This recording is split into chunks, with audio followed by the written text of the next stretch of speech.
Hello everyone. இந்த வீடியோல இந்த குவிசஸ்ல நம்ம என்ன பார்க்க போறோம்னா photosynthesis சாப்டர்ல இருந்து different MCQs ஓட quizzes வந்து பார்க்க போறோம். Every one of you should give your answers. Really important.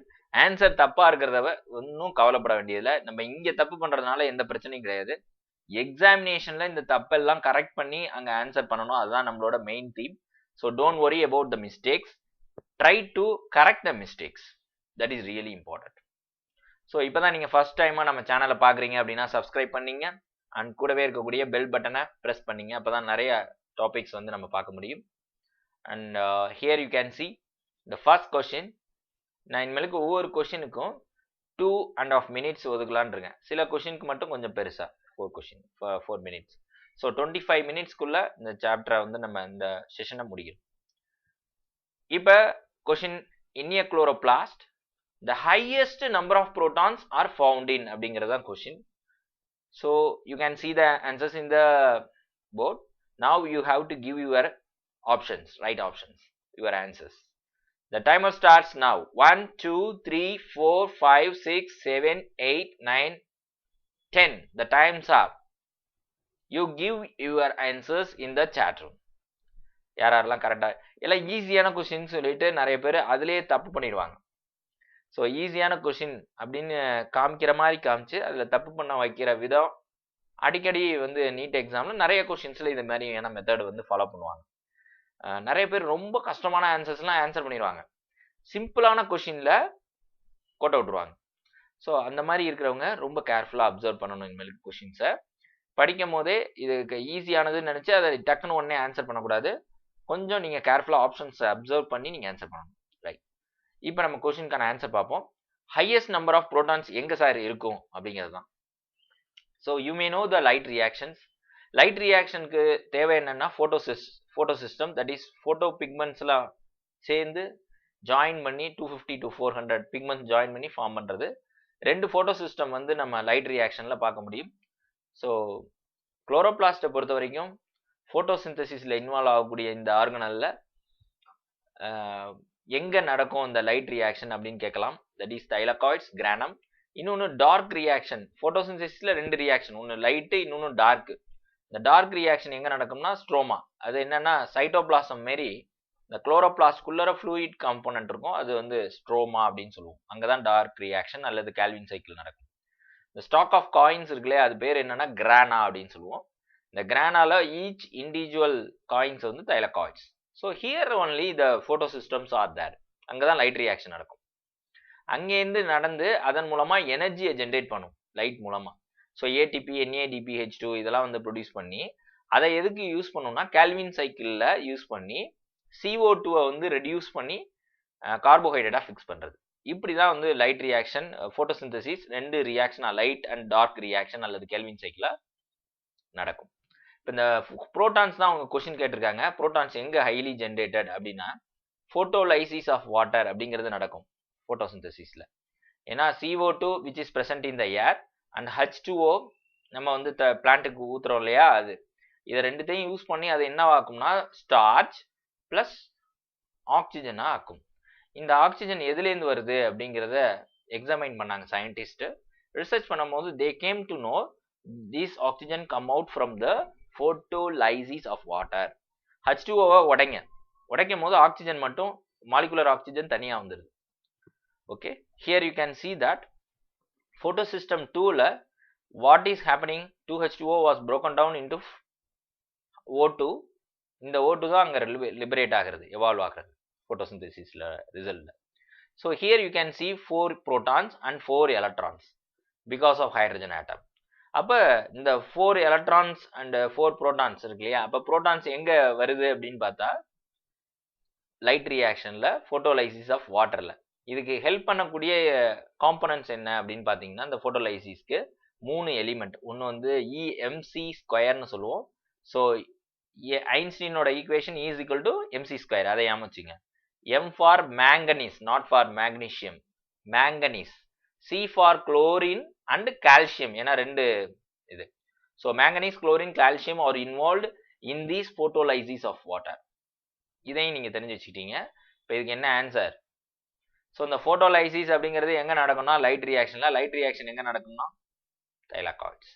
So the first option is the right answer. Next question, இன்னும் கொஞ்சம் ஸ்பீடை ஏதுவோம், எல்லாம் டக் டக்குன்னு ஆன்சர் பண்ணுங்க. The process that make the difference between C3 and C4 plants is. Okay, your time starts now. 1 2 3 4 5 6 7 8 9 10. Okay, the time's up. You give your answers in the chat room. இந்த இது வந்து ரொம்பவே easy. Let's see. What is the major difference between C3 C4 plants அப்படின்னு பார்த்தீங்கன்னா மெயினான ஒரு விஷயம் இருக்கு. ஆக்சுவலாக C3 பிளான்ஸை பொறுத்த வரைக்கும் லீஃப்ல சொல்லக்கூடிய மெசோஃபில் செல்ஸ்ன்னு சொல்லுவாங்க, அதில் மட்டும்தான் குளோரோஃபில் இருக்கும். ஆனால் C4ல என்னன்னா இந்த பண்டில், வாஸ்குலர் பண்டில்னு சொல்லுவாங்க, xylem, phloem, water conducting elements, food conducting elements, அது சுற்றி ஒரு செல் இருக்கும். அது பேர் என்னன்னா பண்டில் ஷீத் செல்ஸ் அப்படின்னு பேர். ஸோ அந்த பண்டில் ஷீத் செல்ஸ்ன்னு சொல்லக்கூடிய அந்த வாஸ்குலர் பண்டில்ஸை சுற்றி இருக்கக்கூடிய அந்த பண்டில் ஷீத் செல்ஸ்லையும் குளோரோபிளாஸ்ட் இருக்கும். எதுலே அப்படின்னா C4 பிளான்ஸ்ல. This is the major difference. ஓகேவா? C3யும் C4லையும் நம்ம அனட்டாமிக்கலா பார்த்தோம்னா இதை கிரான்ஸ் அனட்டாமி அப்படின்னு நம்ம சொல்லுவோம் C4 பிளான்ஸை பொறுத்த வரைக்கும், இந்த மாதிரி பண்டில் ஷீத்லையும்.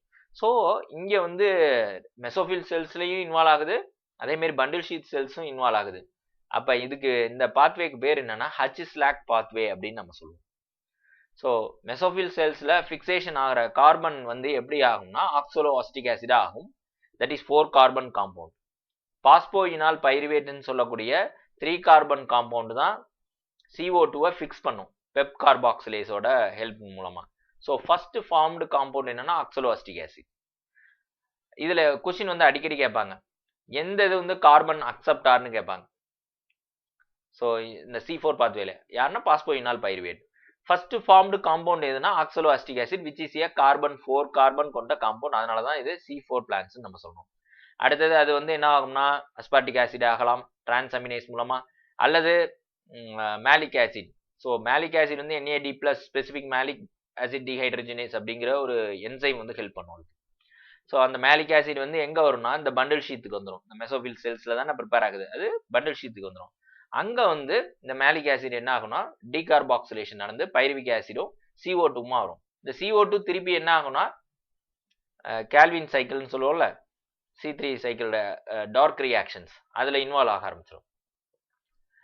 அந்த பைருவிக் ஆசிட் வந்து இருக்கு இல்லையா 3 கார்பன் காம்பவுண்ட், அது என்ன ஆகும்னா திருப்பி பெப் பாஸ்போயினால் பைருவேட்டை ரீஜெனரேட் பண்ற மாதிரி பைருவிக் கைனேஸ் மூலமா பாஸ்பேட் குரூப் அடிஷன் ஆன பிறகு பாஸ்போயினால் பைருவேட் ஆயிடும். சிம்பிள். இங்க வந்து மேஜரா வந்து நம்ம வந்து இந்த H-SLAC பாத்வேல என்ன கொஸ்டின் கேட்பாங்கன்னா ஃபர்ஸ்ட் கார்பன் அக்செப்டார் கேட்பாங்க, phosphoenol pyruvate PEP. PEP carboxylase தான் இந்த இதை வந்து மீடியேட் பண்றது. First carbon compound oxaloacetic acid. இதை நல்லா தெரிஞ்சுச்சு. சரி, இப்போ இந்த C4 பிளான்ஸை பொறுத்த C3யை பொறுத்த வரைக்கும் கால்வின் சைக்கிள்னு பார்த்துட்டோம். C4 பொறுத்த வரைக்கும் ரெண்டுமே இன்வால்வ் ஆகும். ஒன்று மெசோஃபில் செல்ஸ், இன்னொன்று பண்டில் ஷீத்து. இங்க பாத்தீங்கன்னா ஒரே செல் தான், that is mesophyll cells only C3யை பொறுத்த வரைக்கும். இங்க பாருங்க glyceraldehyde 3 phosphate 3 carbon compound form ஆயிருக்கு. இப்ப இதுல என்ன வித்தியாசம் அப்படின்னு பாத்தீங்கன்னா, இன்னொரு வித்தியாசம் ரெண்டுத்துக்கும் இடையில போட்டோ ரெஸ்பிரேஷன். C4 பிளான்ஸை பொறுத்த வரைக்கும் போட்டோ ரெஸ்பிரேஷன் நில், நெக்லிஜிபிள், வெரி வெரி மைனர், சில சமயம் ஆப்சென்ட். C3 பிளான்ஸை பொறுத்த வரைக்கும் போட்டோ ரெஸ்பிரேஷனும் நடக்கும், அதே மாதிரி கால்வின் சைக்கிளும் நடக்கும். போட்டோ ரெஸ்பிரேஷன்ங்கிறது ஆக்சிஜன் ருபிஸ்கோ RUBP ஃபார்ம் ஆகுதுல, ribulose 1,5 bisphosphate. So formation fix ஆகிற கார்பன்ல லாஸ் ஆயிடும் போட்டோ ரெஸ்பிரேஷன், ஏன்னா ஆக்சிடேஷன் ஆயிடும். ரெஸ்பிரேஷனாலே அடிஷன் ஆஃப் ஆக்சிஜன். ஸோ இந்த 5 கார்பன் கொண்ட காம்பவுண்ட் வந்து என்ன ஆகும்னா 2 கார்பன் + 5 கார்பன் காம்பவுண்டா போட்டோ ரெஸ்பிரேஷன்ல மாறிடும். அப்போ என்ன ஆகுது, ரெடக்ஷன் ஆகுது. இதுல வந்து கால்வின் சைக்கிள்ல ரெடக்ஷன் ஆகாது, அப்படியே ஃபிக்ஸ் பண்ணிக்கிட்டே வரும், ஒவ்வொரு கார்பனையும் வந்து ஃபிக்ஸ் பண்ணிக்கிட்டே வரும். So that is 2 things happening in the C3 cycle. இப்போ இதுல போட்டோ ரெஸ்பிரேஷன் பொறுத்த வரைக்கும் C4 பொறுத்த வரைக்கும் என்னன்னா நில் ஆர் நெக்லிஜிபிள். C3ல போட்டோ ரெஸ்பிரேஷன் நல்லாவே நடக்கும். ஸோ லாஸ் வந்து இங்க இருக்கும். இன்னொன்று கேட்பாங்க, எஃபிஷியன்ட் எது C3 பிளான்ஸா C4ஆன்னு கேட்பாங்க. C4 தான் எஃபிஷியன்ட். ஏன்னா energy to fix the carbon அப்படிங்கிறது லெஸ்ஸா யூஸ் பண்ணும் C4ல, ஒரே ஒரு ATP தான். ஆனா இந்த C3யை பொறுத்த வரைக்கும் ஒரு கார்பனை ஃபிக்ஸ் பண்றதுக்கு 3 கேல்வின் சைக்கிள்ல 3 ATPயும் 2 NADH2வும் NADPH2வும் யூஸ் பண்ணும் கேல்வின் சைக்கிள்ல. தட் இஸ் C3 பிளான்ஸ்ல ஒரு கார்பனை ஃபிக்ஸ் பண்றதுக்கு. C4 வந்து ஒரு கார்பனை ஃபிக்ஸ் பண்றதுக்கு ஒரே ஒரு ATP தான் இதாகும், யூஸ் ஆகும், எக்ஸ்பெண்டிச்சர் ஆகும். ஸோ எது மோர் எஃபிஷியன்ட் அப்படின்னா C4, ஹை எனர்ஜி எஃபிஷியன்சி. இதையும் இந்த கொஸ்டினையும் தெரிஞ்சு வச்சுங்க. Okay, the third option is the answer for this question. Next question. Which one is a C4 plant? இப்போ கொடுத்துருக்க ஆப்ஷன்ல எது வந்து C4 பிளான்ட்னு கேட்டிருக்காங்க. Papaya, pea, potato, maize, corn. Your time starts now. 1 2 3 4 5 6 7 8 9 10. हो गया. The time's up. Give your answers on the chat room. Okay. C4 plants, C3 plants. அதாவது 4 கார்பன் கொண்ட காம்பவுண்டை ஃபர்ஸ்ட் ஃபிக்ஸ் பண்ணிச்சுன்னா that is called C4 plants அப்படின்னு சொன்னோம். Oxaloacetic acid அதுதான் first formed compound. PEP carboxylase அப்படிங்கிற என்சைம் தான் அதை கெட்டலைஸ் பண்ணும். ஸோ பாஸ்போயினால் பைருவேட் அப்படிங்கிற 3 கார்பன் காம்பவுண்டோட ஒரு கார்பன் டை ஆக்சைடு, ஒரு கார்பன் கொண்ட கார்பன் டை ஆக்சைடு ஜாயின் ஆகும்போது 3 + 1 4 கொண்ட ஆக்சலோ அசிட்டிக் ஆசிட் வந்து ஃபார்ம் ஆகும். ஸோ இதான் வந்து ஃபர்ஸ்ட் ஸ்டெப் வந்து C4ல. அப்போ அக்செப்டார் யாருன்னா pep, first formed compound oxalo acetic acid. இது மாதிரி எந்த பிளான்ட்ல இருக்கும் அப்படின்னு பார்த்தீங்கன்னா, ஸோ C3 வந்து the option, fourth option is the right answer for this question. பார்த்தீங்கன்னா மாய்ஸ், சுகர் கேன், ட்ரைபுலஸ், இதுல எல்லாம் அமராந்தஸ், இதுல எல்லாம் பார்த்தீங்கன்னா C4 பிளான்ட் குரூப்ல வரும். So maize, sugar cane, tribulus, amaranthus. C3 பிளான்ட்ஸ்ல நீங்க ரைஸ், வீட்டு இது எல்லாமே என்னன்னா C3 பிளான்ட்ஸ்ல வரும். ஸோ the fourth option is the answer for this question. Next, maximum solar energy is trapped by. Okay, this is simple question. You can easily answer, but நிறைய பேர் மிஸ்டேக் பண்ணுவீங்க. You just give your answers on the chat room. The timer starts now. 1 2 3 4 5 6 7 8 9 10. हो गया. The time's up. Give your answers. So maximum solar energy அப்படின்னோன்னா இந்த question ஈஸியா இருக்கே அப்படின்னு நினைப்பீங்க. ஆனா பொடிச்சிருவாங்க. So you just see, maximum solar energy is trapped by planting the trees. நம்ம டக்குன்னு என்ன நினைப்போம்னா ட்ரீஸ் தானே அதிகமா இருக்கு, இப்போ வால்யூம் அதிகமா இருக்கு, அதான் அதிகமா ஃபிக்ஸ் பண்ணணும்னு நினைப்போம். அடுத்தது பாருங்க, கல்டிவேட்டிங் கிராப்ஸ். ஒரு சில இடம் மட்டும்தான் நம்ம கல்டிவேட் பண்றோம். மேஜரான இடம் வந்து காடுகளா இருக்கு இல்லையா, அதையும் யோசிக்கணும். அடுத்தது growing algae in the tanks. இது வந்து சீன்னு கொடுக்கல, அதே ஆல்கே இன் சீன்னு கொடுத்துருந்தாங்கன்னா நான் இதுதான் ஆன்சர் டிக் அடிக்க சொல்லுவேன். அவ்வளோ ஆல்கே இருக்கு சீல. இங்க டேங்க்னா ஆர்டிஃபிஷியலா டேங்க்ல ஃபிக்ஸ் பண்றது தான் அவங்க கணக்குல எடுத்துக்க சொல்லியிருக்காங்க. அண்ட் லாஸ்ட் ஒன் பாருங்க, growing grasses. So grass lands. இதுல எங்க அதிகமா சோலார் எனர்ஜி ஃபிக்ஸ் ஆகும்னா grass lands. So growing grasses அங்கதான் அதிகமான சோலார் எனர்ஜி ஃபிக்ஸ் ஆகும்.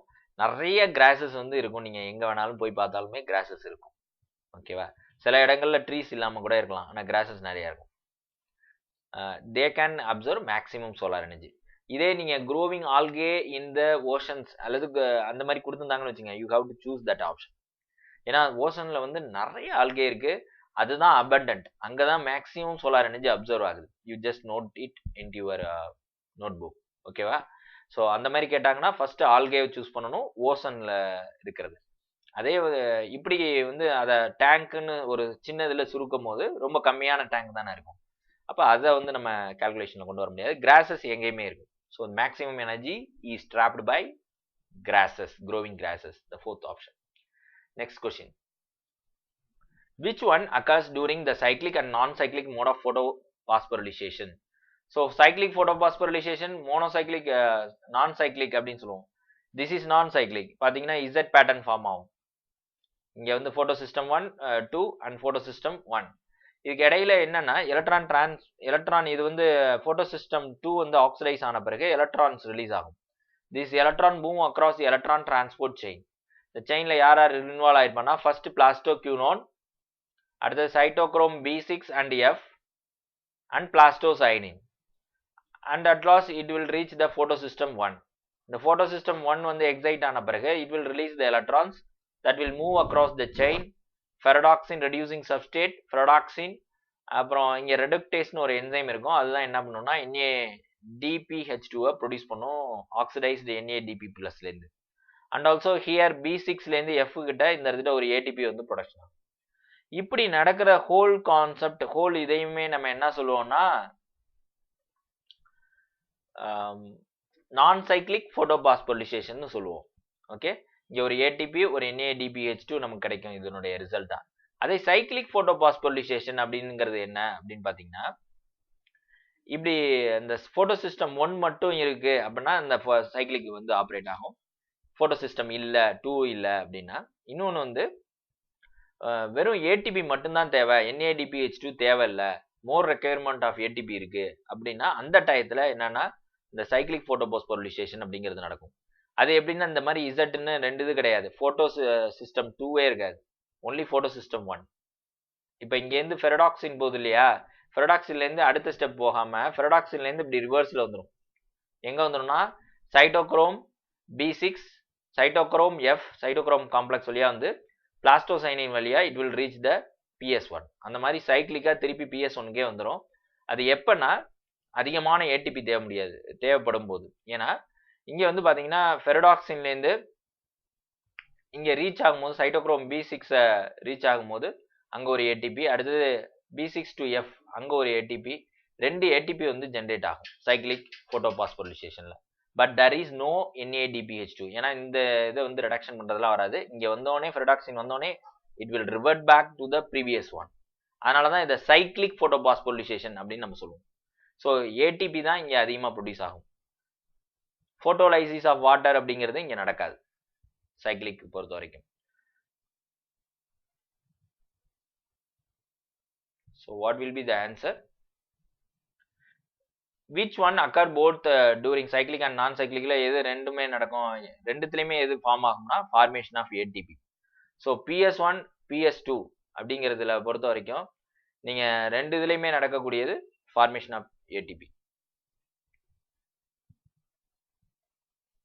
இங்க வந்து ATP ப்ரொடக்ஷன் நடக்கும், அதே மாதிரி சைக்ளிக்லயும் ATP ப்ரொடக்ஷன் நடக்கும். ஆனா சைக்ளிக்ல NADPH2 ப்ரொடக்ஷன் நடக்காது. That is really important. அது கேட்கலாம். அப்படி கேட்டா நீங்க you have to give that answer. Next question.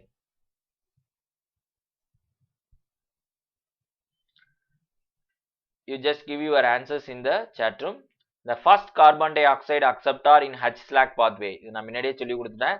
It's very easy, simple. The timer starts now. 1 2 3 4 5 6 7 8 9 10. Okay, the time's up. Give your answers on the chat room. Easy பாது. H-Slack pathwayங்கிறது ஒன்றும் இல்லை, C4 பிளான்ஸோட pathway. இதை நான் அடிக்கடி இப்போதான் கொஞ்சம் முன்னாடி சொன்னேன்.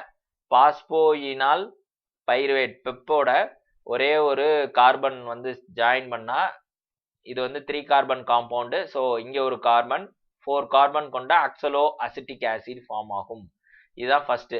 இப்போ அக்செப்டார் யாரு? First carbon dioxide acceptor H-Slack பொறுத்த வரைக்கும் PEP, phosphoenol pyruvate. The third option is the right one. Next question. Which enzyme is mostly abundant on earth? எர்த்தில் இருக்கக்கூடிய மிக அதிகமான இருக்கக்கூடிய என்சைம் என்ன அப்படின்னு தான் கேள்வி. இது அடிக்கடி கேட்கக்கூடிய கேள்வி. You just know that. இந்த H-Slack பாத்வேலேருந்தும் அடிக்கடி கேட்பாங்க, இந்த கொஸ்டினும் அடிக்கடி கேட்கக்கூடிய ஒரு விஷயம். So which enzyme is mostly abundant? That is nothing else. Catalase, Rubisco, nitrogenase and invertase. What is the answer? You just give your answers in the chat room. The timer starts now. 1 2 3 4 5 6 7 8 9 10. Okay, the time's up. You gave your answers. Yes, yeah, it's very simple. This is Rubisco, ribulose 1,5 bisphosphate. Okay, so 5 carbon compound. அதை நம்ம சொல்லுவோம்ல RUBP ன்னு. அந்த RUBP வந்து கார்பனை fix பண்றதுக்கு help பண்ணக்கூடிய enzyme என்ன அப்படின்னு பாத்தீங்கன்னா, கால்வின் சைக்கிள்ல RUBP கார்பாக்சிலேஸ் அப்படின்னு சொல்லுவோம். So that is nothing else RuBisCO. ஓகேவா? இந்த ருபிஸ்கோ என்சைம் மூலமாக தான் இந்த இது வந்து என்னன்னா பாஸ்போகிளிசரிக் ஆசிட் 3 கார்பன் கொண்ட 2 மாலிகுல்ஸ் வந்து ஃபார்ம் ஆகும்.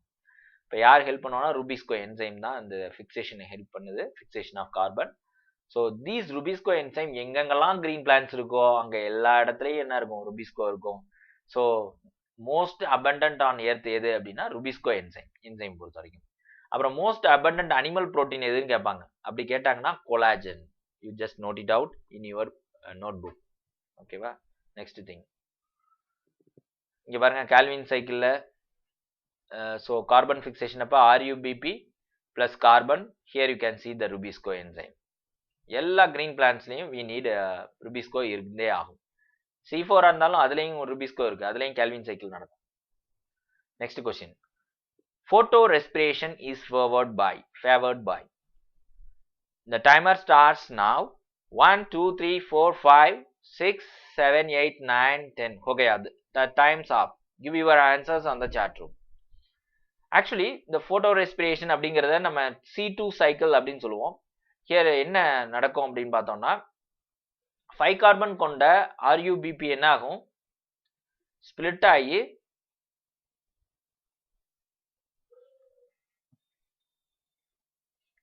ஸோ 5 கார்பன் கொண்ட RUBP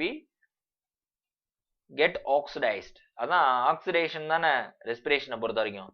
இது இன் பிரசன்ஸ் ஆஃப் லைட் நடக்கும், அதனால போட்டோ ரெஸ்பிரேஷன். போட்டோனா லைட்டு, ரெஸ்பிரேஷன்னா O2 வச்சு ஆக்சிடைஸ் பண்ணுறது, அதான் நடக்கும். So this is 5 carbon compound. Oxidise பண்ணும்போது 2 கார்பன் கொண்ட பாஸ்போ கிளைகோலேட் அப்படின்னு சொல்லக்கூடிய ஒரு காம்பவுண்டோ, அதுக்கு அடுத்தது PGA that is பாஸ்போகிளிசரிக் acid 3 carbon கொண்ட காம்பவுண்ட். 5 வந்து 2 கார்பன் கொண்ட பாஸ்போ கிளைகோலேட், இன்னொன்று வந்து 3 கார்பன் கொண்ட பாஸ்போகிளிசரிக் ஆசிடா மாறிடும்.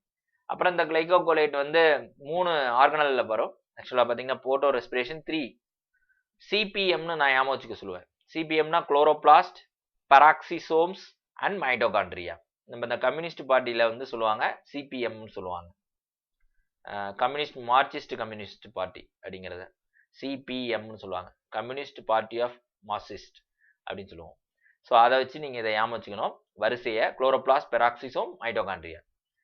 இங்கே வந்து கிளைகோகோலேட் வந்து இங்கே குளோரோபிளாஸ்டில் வந்த பிறகு அடுத்தது பெராக்சிசோம் போகும், அங்கே ஆக்சிடேஷன் நடந்து கிளை ஆக்சாலிக் ஆசிடாக மாறும். கிளைகோலிக் ஆசிட் ஆகி ஃபர்ஸ்ட் பாஸ்பேட் ரிமூவ் ஆகி கிளைகோலிக் ஆசிட், கிளை ஆக்சாலிக் ஆசிட், அப்புறம் வந்து கிளைசினாக மாறிடும். அப்புறம் மைட்டோகாண்ட்ரியாவில் வந்து 2 மாலிகுல்ஸ் ஆஃப் கிளைசின் ஜாயின் ஆகி செரின் ஆகும். செரின் வந்து ரீச்சஸ் த பெராக்சிசோம். அங்கே வந்து என்ன நடக்கும்னா ஹைட்ராக்சி பைருவிக் ஆசிடாக மாறும். And then phospho glyceric acid ஆகும். கிளிசரிக் ஆசிடா திருப்பி வந்து குளோரோபிளாஸ்ட் நோக்கி போயிடும். அங்கே வந்து பாஸ்பேட் மாலிகுல் ஆடிஷன் ஆகும் with the expenditure of 1 ATP. as a result பாஸ்போகிளிசரிக் acid 2 molecule join ஆகி திருப்பி RUBP ஃபார்ம் ஆகும். இது மாதிரி ஒரு சைக்கிள். இதில் என்னன்னா ஃபர்ஸ்ட் ஃபார்ம் காம்பவுண்டில் வந்து பாஸ்போ கிளைகோலேட்னா 2 கார்பன் காம்பவுண்ட் ஃபார்ம் ஆகிறதுனால இது C2 சைக்கிள்னு நம்ம சொல்லுவோம். இது வந்து லாஸ் ஆஃப் கார்பன் தானே நடக்குது, ஆக்சிடேஷன் பண்ணுறதுனால லாஸ் ஆஃப் கார்பன் தான்.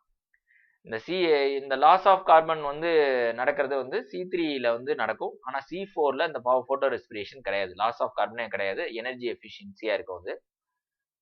சரி, இப்போ இதை ஃபேவர் பண்ணக்கூடிய ஒரு என்வரான்மெண்டல் சுச்சுவேஷன் எப்போ நடக்கும் இந்த போட்டோ ரெஸ்பிரேஷன்? ஸோ நீங்கள் ஆன்சர்ஸ் வந்து கொடுத்துருப்பீங்க. இப்போ நம்ம சொல்யூஷன்ஸ் வந்து பார்த்துருவோங்க. Here this is the RUBP rubisco. Here photo respiration எதை ஃபேவர் பண்ணோம்னா ஹை டெம்பரேச்சர், ரொம்ப அதிகமாக டெம்பரேச்சர் இருக்குது அப்போ. இன்னொன்று CO2 டிவைடட் பை ஆக்சிஜன், அதோட ரேஷியோ கம்மியாக இருக்கும் பட்சத்தில் என்ன நடக்கும்னா போட்டோ ரெஸ்பிரேஷன். CO2 ரொம்ப கம்மியாக இருக்குது, ஆக்சிஜன் அதை விட கூட இருக்குது அப்படிங்கிற பட்சத்தில் என்ன ஆகும்னா போட்டோ ரெஸ்பிரேஷன் நடக்கும்னு சொல்லலாம் இந்த ரேஷியோ வச்சு. ஸோ ஹியர் லோ டெம்பரேச்சர் இந்த மார்னிங்லாம் பார்த்தீங்கன்னா 7 to 6 to 9 கூட பார்த்தீங்கன்னா அப்படியே லைட்டாக சன் வந்து ரைஸ் ஆகும், 10 11லாம். அதுக்கப்புறம் பார்த்தீங்கன்னா ஹீட் ரொம்ப அதிகமாக இருக்கும். அப்போ ஹை டெம்பரேச்சர் போட்டோ ரெஸ்பிரேஷன் நடக்கிறதுக்கான வாய்ப்பு அதிகம். 2 o'clock அந்த மாதிரி 1 to 2 அந்த ரேஞ்ச் எல்லாம். அதே வந்து அதுக்கு முன்னாடி இருக்கக்கூடிய டைமிங் 6 7 8 9 10 அந்த மாதிரி இருக்கிற டைம்லாம் வந்து லோ டெம்பரேச்சர் தான் இருக்கும் and high CO2 O2 ratio இருக்கும். தட் இஸ் அப்போ என்ன ஃபேவரபிள்னா Calvin cycle. So low temperature high CO2 O2 ratio இதை ஏமா வச்சுங்க கேல்வின் சைக்கிளுக்கு அப்படியே ஆப்போசிட்டாக இங்கே போட்டுடலாம். லோவுக்கு பதிலாக high temperature and high CO2/O2 ரேஷியோக்கு பதிலாக low CO2/O2 ratio. So what is the answer for this question? First one, because high oxygen low CO2 அப்படின்னா தான் என்ன ஆகும்? CO2 divided by oxygen ratio தானே, அது லெஸ் ஆயிரும்ல. ஏன்னா கீழே வந்து அதிகமாக இருக்குது 10 இது ஆக்சிஜன்னா இங்கே மேலே ஒன்று தான்னா அப்போ என்ன ஆகும்? கம்மியாக தானே கிடைக்கும். So low ratio, low CO2 divided by oxygen ratio கிடைக்கும் போது ஃபோட்டோ ரெஸ்பிரேஷன் இஸ் ஃபேவர்ட். அதேமாரி ஹை டெம்பரேச்சர்ஸ், ஹை டெம்பரேச்சராக இருந்தாலும் photo respiration favoured. Next question, photosynthetically active radiation is represented by the wavelength of. So photosynthetically active radiation எது? You just give your answers in the chat room. The timer starts now. 1 2 3 4 5 6 7 8 9 10. Okay, time's up. எத்தனை பேர் கரெக்டாக answer பண்ணுறீங்கன்னு பார்ப்போம். photosynthetically active radiation அப்படிங்கிற solar ரேடியேஷன்லேருந்து வரக்கூடியதில் 50% less than 50% மட்டும்தான் நம்மளுக்கு வந்து photosynthetically ஆக்டிவ்னு சொல்லுவோம். photosynthesis மூலமாக அது ஸ்டார்ச்சை வந்து ப்ரிப்பேர் பண்ணோம், மற்றதெல்லாம் வேஸ்ட் ஆயிடுது. ஸோ தீஸ் 50%க்கு லெஸ்ஸாக இருக்கக்கூடிய அந்த இதில் பர்சன்டேஜில் என்ன சொல்லுவோம்னா, அந்த சோலார் ரேடியேஷனில் விசிபிள் லைட் வேவ் லென்த்னு சொல்லுவோம். That is 400 to 700. அதான் நம்ம பார்க்கக்கூடிய வேவ் லென்த்து, நம்ம கண்ணுக்கு தெரியக்கூடியது. அந்த விசிபிள் லைட் வேவ் லென்த் தான் என்னென்னா ஃபோட்டோசிந்தட்டிக்கலி ஆக்டிவ் சோலார் ரேடியேஷன். ஓகேவா? 400 to 700 நானோமீட்டர். ஃபஸ்ட்டு ப்ளூவில் ஸ்டார்ட் பண்ணி ரெட் வரைக்கும் இருக்கும். இதுதான் விசிபிள் லைட்டோட ஸ்பெக்ட்ரம். அதுதான் photosynthetically active radiation. Second option is the answer for this question. Next question, which one of the following is wrong in relation to the photorespiration? Your timer starts now. 1 2 3 4 5 6 7 8 9 10. Okay, the time's up. Give your answers. This is the last question. Everyone should give the right one. It is the characteristics of C3 plants. So C3 பிளான்ஸில் நம்ம இப்போ பார்த்தோம், Calvin cycle as well as photo respiration ரெண்டுமே நடக்கும். எந்த டயத்தில் high temperature இருக்கப்போ photo respiration, low temperature இருக்கப்போ கேல்வின் சைக்கிள் அப்படிங்கிறத பார்த்தோம். Yes, it is the characteristic of C3 plants அப்படிங்கிறத அக்செப்ட் பண்ணிக்கலாம். நெக்ஸ்ட் பாருங்க, it occurs in the chloroplast. ஆமாம், குளோரோபிளாஸ்ட்லேயும் தான் நடக்குது. CPM, chloroplast, peroxisome and mitochondria 3 இடத்துலையும் நடக்கும். So it also occurs in the chloroplast. Next, it occurs in the daytime only. Light இருக்கிறப்ப தானேப்பா ஃபோட்டோவே சொல்லுவோம். இப்போ ஃபோட்டோ ரெஸ்பிரேஷன் அப்படிங்கிறது லைட் இருக்கிறப்ப நடக்கக்கூடிய ஆக்சிடேஷன், அதான் ஃபோட்டோ ரெஸ்பிரேஷன். இப்போ டே டைமில் மட்டும்தான் நடக்கும். This is also the right one. நைட்டில் எப்படி ஃபோட்டோ இருக்கும்? லைட் இருக்கும். நெக்ஸ்ட், ஃபோர்த் ஆப்ஷன் பாருங்க, it is a characteristic of C4 plants. C4 பிளான்ஸை பொறுத்த வரைக்கும் ஃபோட்டோ ரெஸ்பிரேஷன் இஸ் நில். இங்கே பார்த்தீங்கன்னா நீங்கள் நிறைய கொஸ்டின்ஸ் வந்து ஃபோட்டோ ரெஸ்பிரேஷனை கான்சன்ட் பண்ணி கேட்குறாங்க. You must note it. Okay, H-SLAC pathway and also photo respiration ரெண்டுத்தையும் தரவு பண்ணி வச்சுங்க. மோஸ்ட்லி இதுலேருந்து கொஸ்டின் வருது. C4 பிளான்ட்டை பொறுத்த வரைக்கும் photo respiration negligible, absent, nil. C3க்கு இந்த Calvin cycle and photo respiration ரெண்டுமே நடக்கும். ஹை டெம்பரேச்சர் இருக்கப்போ ஃபோட்டோ ரெஸ்பிரேஷன், லோ டெம்பரேச்சர் இருக்கப்போ Calvin cycle. So the option 4 is the right answer. Tomorrow morning வந்து கிளாஸஸ் இருக்கு. You just watch that video. We will get success. Don't worry.